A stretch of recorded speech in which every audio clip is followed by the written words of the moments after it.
Hello, everybody. Welcome to another Sunday Funday.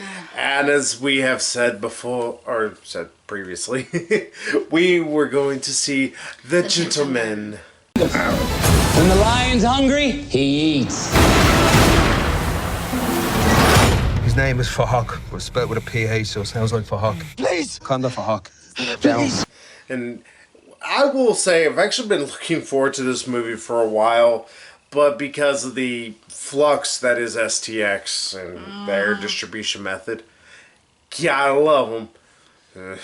They push everything back to promote Hustlers. Yeah, and they didn't have any money. Well, we can't promote movies. Not the movies, what? I don't know. Quickly run out of money and hoping Hustlers would be bigger than it ended up being. Yeah. It's like, we could have told you. So it's not going to be your big movie. Yeah. So, yeah, I've been really looking forward to it. Megan's been looking forward to it. Like, we saw trailers, I want to say last summer is when we started seeing trailers for it. I only remember seeing trailers like a couple months ago. Well, I've seen them for a while. I remember in a few movies. So, we're here to actually give our thoughts on it. But I am going to let the Megan, because she is much more gorgeous than I could ever be. And also, she's not even though I think Megan does like Guy Ritchie movies, she's not like me. I'm kind of I'll admit, I'm a bit of a Guy Ritchie fanatic. I'll watch any piece of shit he directs. And I fucking watched Swept Away. Yeah. That was like 2 hours of my life I'm not getting back.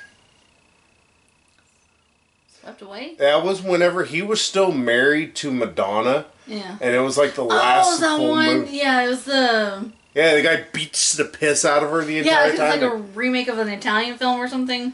Yeah. It's like... It's... Woo! Yeah, This is the apparently best way to that describe Swept it. Away, my brain thought of that one anime movie, Flushed Away, with Hugh Jackman. I don't know why. Goofy folks. Bite me. But yeah, I will let Megan actually give her opinions on The Gentleman first. So, what did you think of The Gentleman? It was really good, thankfully. Yeah, we're 3 for 3 so far this year. Technically because we missed The Grudge. I was like, knock on wood, honey. So, what did you like about The Gentleman? It was funny. It was badass. Surprisingly, like, Guy Ritchie's... Like, he has a way of doing things that just kind of, like, flashing back to everything. Like, that mode of storytelling actually surprisingly worked, especially how he adapted it for this movie. Yeah, to describe this movie in a nutshell, it's pretty much Hugh Grant pitching a film to Miramax to try and get... Hey, guess who produced this movie? But he was first kind of talking to Charlie Hunnam, and then near like the end of the movie, you see him actually talking to Miramax and kind of pitching the idea of what's happening. Yeah, because he has a script. It's kind of based on everything that's been going on in the movie. And he tells Charlie Hunnam at the start, okay, let's play a game. You know, I have a story to tell. It's, you know, imagine, you know, this kind of movie, with this, this kind of film, and yeah, shot with this, blah, blah, blah. Here's the main character. He goes into detail. It's like, and action. And begins describing Matthew McConaughey's character and his backstory and all the stuff that's been going on, and just kind of pretty much spends the night with Charlie Hunnam telling him, okay, this I know has been going on. This I figure, I'm kind of filling in the blanks here. This I figure has kind of been going on, and so here we're up to speed, and he's like, yeah, a little bit of spoiler. He's trying to blackmail him. Yeah, well, it's not too much of a spoiler. He kind of gives it away like in the first 10 minutes of the movie. Yeah. And I gotta say, fucking Hugh Grant. You hate his ass so much, but he's... I would say I was even mentioning this a little bit ago, but he kind of teeters right on asshole and lovable asshole. He is the Ric Flair of NWA, pretty much, for this film. You just hate his ass so much. But he's so entertaining. Yeah. He's so funny with some of the wisecracks and trying to flirt Charlie Hunnam and Charlie Hunnam having none of it. Mm-hmm. And Charlie Hunnam is actually really damn good in this. Yes, like he's not like all out balls to the wall like he was in King Arthur. But there are times when if he needs to go fucking mental, he goes mental on people. And it's like, oh, you're a little frightening, man. Yeah, he's like very calm, like, okay, just sit down, just calm down. And he's just... But then whenever he raises his voice, it's one of those, yes, sir. Sorry, it hurts him outside. Like shooting on, what was it, an Uzi? He has at like one point this submachine gun just fires off rounds like, all right, He's like, fuckers. he's trying to go to the guys, and the guys are being dicks, like, okay, enough, skirting around, just scares all everybody, like, So the one dude's set just the like, phone on the ground. yeah. Like, he's badass when he needs to be, but pretty much like he tries to handle it very calmly. It's like, okay, let's talk, let's negotiate. It's like, here's some money for your phone. I'm not trying to steal it, but here, I'm buying it. It's like, I'm gonna buy it from you. And it's like, you push me too much. I'm not gonna buy it. I'm gonna take it from you. Yes.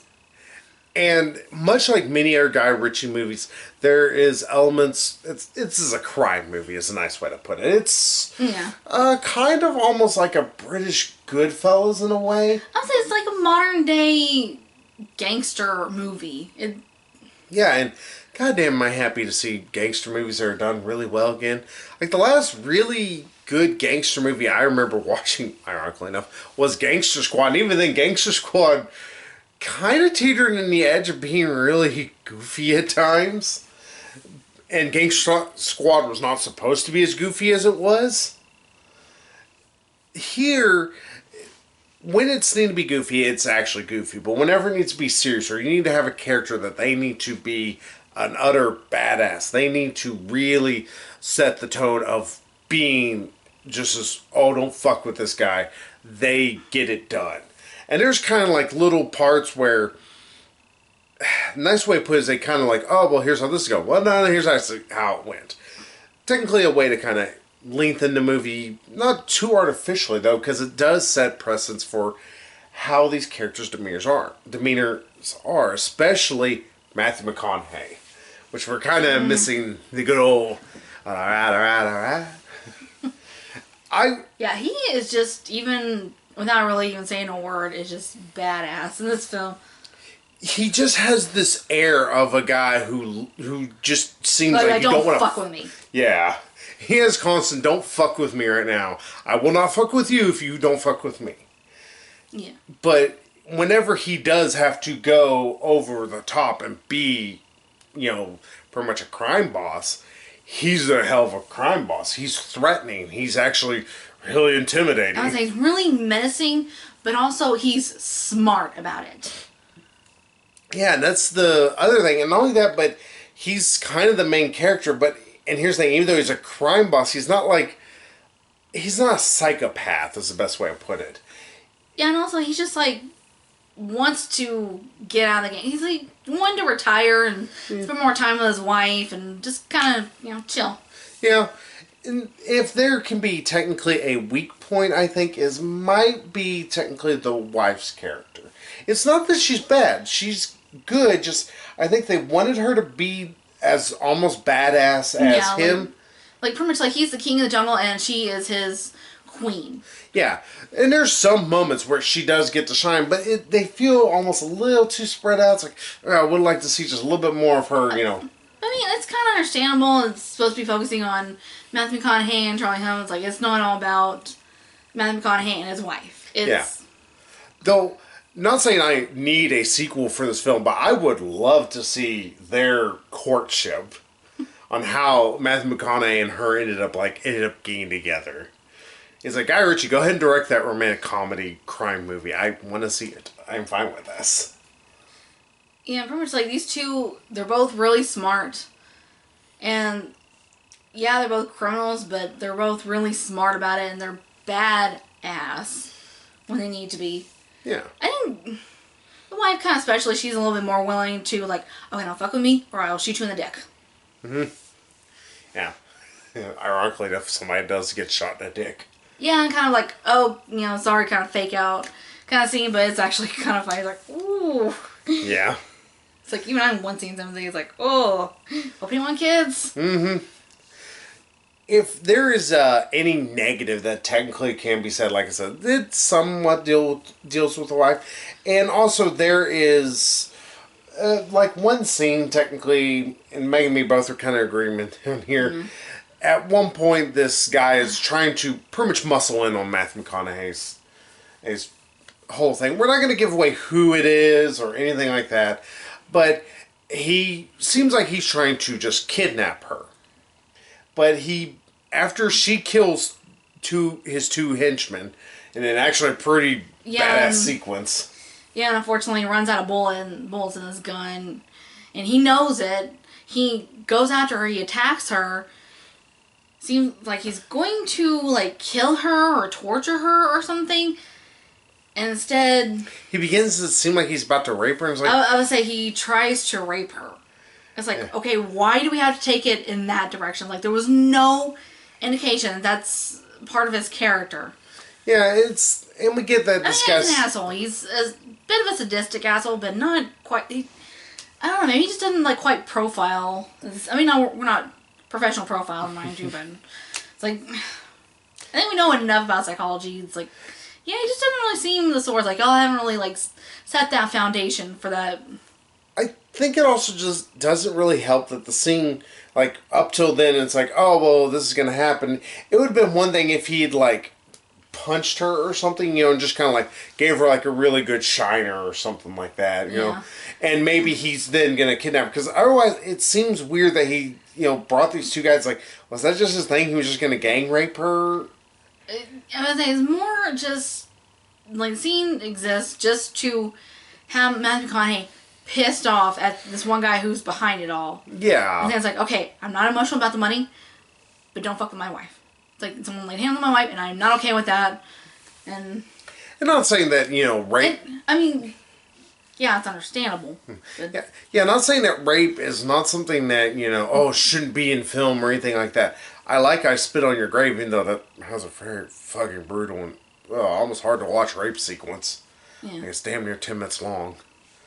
But it's one of those that it just kind of comes the fuck out of nowhere. It's kind of like almost, whoa, what the hell? This got a little extreme.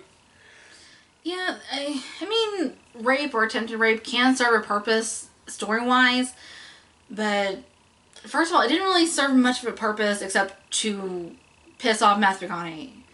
And that could have easily been accomplished if he, again, like, punched her. Yeah, or was holding a gun against her head, or something like that. Yeah, like, was about to kill her or was about to torture her or something. It's like out of nowhere. And also, why do we constantly have to take it in that direction? Like, why... It's like, writers, or at least male writers, seem like, oh, we're gonna, go after this woman, we're gonna attack her. Let's have her be raped or nearly raped. It's like, why, though? Why is that where y'all gotta go? Yeah. But it's... Here's the one good thing, though. It's a single scene. And it's brief. Yeah. And not only that, but still, you do get to have her have some moments of badassery. Mm-hmm. And also you get to have Matthew McConaughey as well be a badass. Or it's like, coming, hi honey. Yeah, it is. I'm just all done. I just saying. Yeah. So, I can't help it. This movie's fucking fantastic. Mm-hmm. It's got great characters throughout the entire film. No actor or actress feels wasted. Like I said, the worst is I feel like I almost could do with more of the wife, but if I'm asking for more of the movie, why is that a bad thing? And on top of everything, if I can say one small thing, it's not a problem I had, but I can understand. There's a little bit of a language barrier, even though they speak English.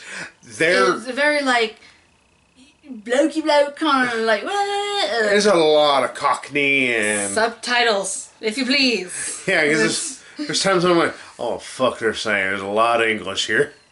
There's like one instance of subtitles. It's like, why not do some of the rest of this movie where it's like, what the fuck are they saying? But you still, it's just one of those, like, one things, if you're one of these people who, like, you need to understand and linger on every word, you're probably not going to have much of it. But if you're a person who is like me, who watched Attack the Bloke, I will always call it that way, and you actually really did enjoy it, and even though sometimes you didn't always understand what the fuck anybody's saying, at times you're like, they're speaking too British for me. It's like, is that English? Yeah. I'm going to go, eh?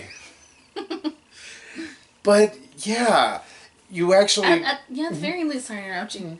At the very least, like, it helps add to the atmosphere of, like, England, this, like, kind of Guy Ritchie blokey bloke kind of view of the world. Yeah, and on top of everything, God, I'm just happy to see Guy Ritchie doing just a badass, just crime movie again. It's always refreshing to see Guy... I know people are like, oh, well, get out of your comfort zone. And that's cool. I love that Guy Ritchie tried to get out of his comfort zone. He's done it with a number of movies. Not always with success. Aladdin, probably his biggest mainstream, not a great success in most critical views. Like, is the best way to put it. King Arthur was not a critical success either, but we both enjoyed the hell out of it. I had a lot of fun with the damn movie. I don't get people's problems with that movie. It's like, okay, it's not a cinematic masterpiece, but it's fun. Yeah, and that's exactly what the movie's supposed to be. It's supposed to be fun. Oh, and also, we would dare be remiss if we forget about, of course, the 2 Sherlock Holmes films. Yes. But, yeah, I'm happy to see Guy Ritchie return back to his old roots and just have fun with a good old crime movie and show off some of the pretty much skills that he has garnered throughout making all these other different movies.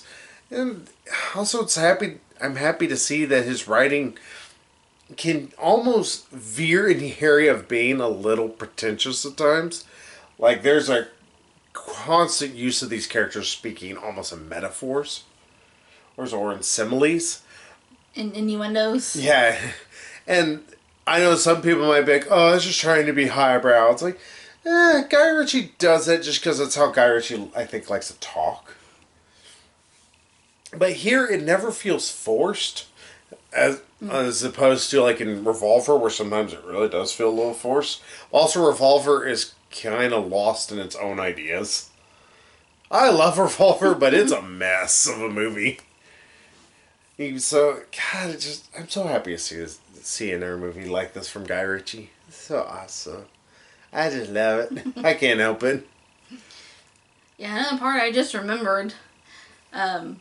Hugh Grant, throughout the movie, continuing to kind of explain the backstory and the story as it's, already happened, is still with the premise of, like, oh, just imagine this movie, if you will. Mm-hmm. One point makes a reference like, oh, and, quick cut to this person, or quick cut to this scene, or something, and then it goes over. It's literally cuts over. It's like...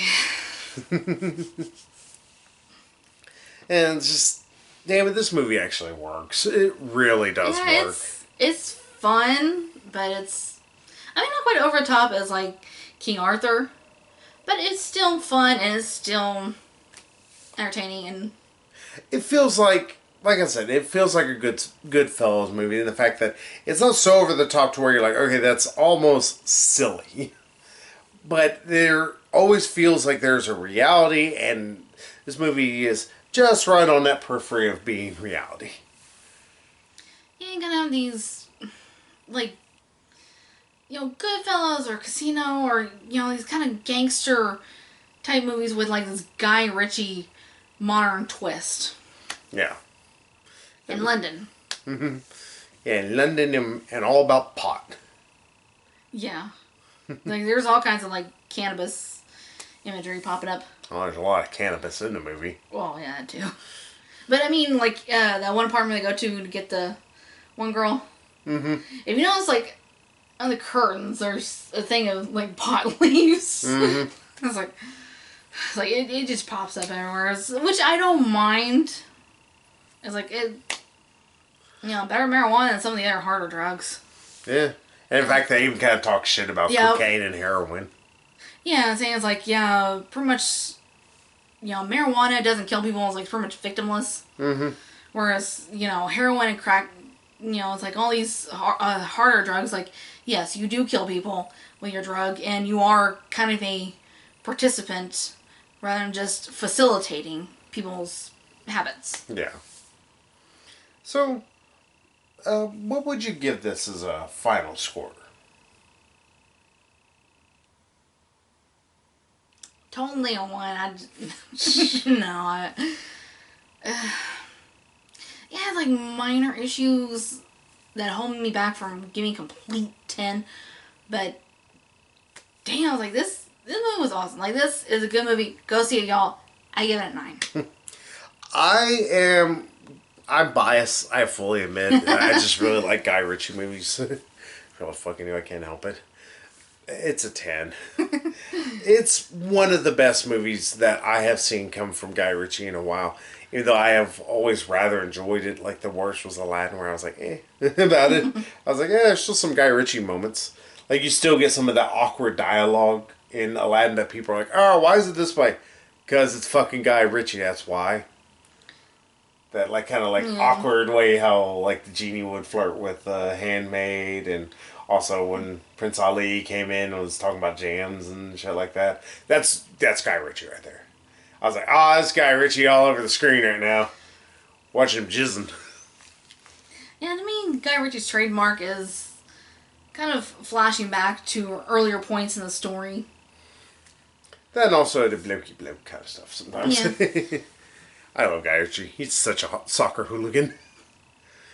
Not really. He's probably a swell fella. But yeah, if you have... Soccer hooligans are people, too. Yeah, they're probably, decent sort. Yeah, so... Yeah, if you have some money and you need to go watch a fantastic movie and you've already seen 1917 and Bad Boys for Life, go watch this. This is so I go give this some money. Give this some love. Yeah, and if I could say anything bad about The Gentleman, it's just the fact that it's being released around all these other fantastic movies right now. Well, there were some of the smaller movies that were released, but we'll give a flying fuck about them. They don't exist. Yeah, I'm kind of with you. It's like, I would like to learn more about the wife and how she kind of, like, more about her role in Matthew McConaughey's empire, and also kind of her own little empire that she's got going on with these automotives. Yeah. He's like, I'm curious about it. I'd be fine with seeing a prequel in all ways. And it's just, like I said, this is a fantastic movie. If Guy Ritchie wants to go back to this world anytime, more power to you, fella. I don't mind it. And I'm enjoying the hell out of it. But we're not that cool, too. I mean, this movie is fine as it is. Like, we're curious, but we don't have to know more. Mm-hmm. So yeah, go give The Gentleman some love. Go give the 3 movies that we've mentioned, 1917 and Bad Boys for Life, some love. Fuck Dr. Dolittle and Grudge. Let those movies just burn. Now that I've seen either one, I don't give a shit about either one of those. I mean, honestly, do we need another Dr. Dolittle movie? And I'd say you had the original with, was it Rex Harrison? Think so. Yeah, a guy from My Fair Lady. Uh-huh. To me, always be the guy from My Fair Lady. And then there's, of course, Eddie Murphy. And all its 40 million sequels, mostly focusing on his kids. It legitimately only had one sequel. The others were offshoots focused on Raven-Symoné. No, there was one, at least one that was focusing on Kyle Pratt. Yeah, I only know there's a third one, technically, but I don't acknowledge that movie because it doesn't exist. They never made it. It's like, darn, too bad they stopped at 2. So yeah, go see it. It's a fantastic movie. Go see it, gentlemen. Give it all the love. Mm-hmm. Oh, fair warning, I will give everybody, if you have a little bit of a squeamish stomach, I guess, for rougher words, movie's gonna beat you in the face with it. Yeah, number of instances of the C word being dropped. And we're not talking about cocks. Yeah, the first few times I was like what's all this? Like, what the hell? It's a British thing. Yeah, then I'm just like, whatever. Everybody just calling each other C word. It's like, oh, you black C word. It's like, that's weird. Like, not necessarily. Not necessarily. Yeah, the way Colin Farrell explains it, that's another character like badass in this. Kicking these like teenagers' asses. Like, oh, come on, man. Just like, yeah. And I think actually able to use a natural Irish accent. Oh yeah, I was natural Colin Farrell there. Yeah. But yeah, go see a gentleman and you'll enjoy the hell out of yourself, I believe. Even unless you're just a prude. Oh, and if everyone, there is a scene where a guy vomits, like, violently. Twice. Yes. If you're a little squeamish about that, maybe kind of like look away during that scene. It's like, ooh. It's like you kind of see it coming almost at one point. It's like, So hey, we'll be back next week. Fair warning, we're going to try and get a Gretel and Hansel review. Just the biggest thing is that I'm not seeing that it's going to have a big release. yeah. Worst case scenario, we'll try and give y'all at least a Netflix week. And yes, I know the best of, and well, technically the worst of, but we're going to get the best of filmed soon. Just need to get the schedule of mine kind of figure the fuck out. So Please, like, Gretel and Hansel at least be meh, at least be decent. yeah, or like, 2020 to actually begin decently. I say don't be a piece of shit. I'm not holding my breath though. Got turn blue. But hey, we'll see y'all next week with Gretel and Hansel, or maybe a Netflix movie. Who knows? We'll figure it out between now and then. Yeah. So until then, we'll see you all there. So bye bye, everybody. Bye bye.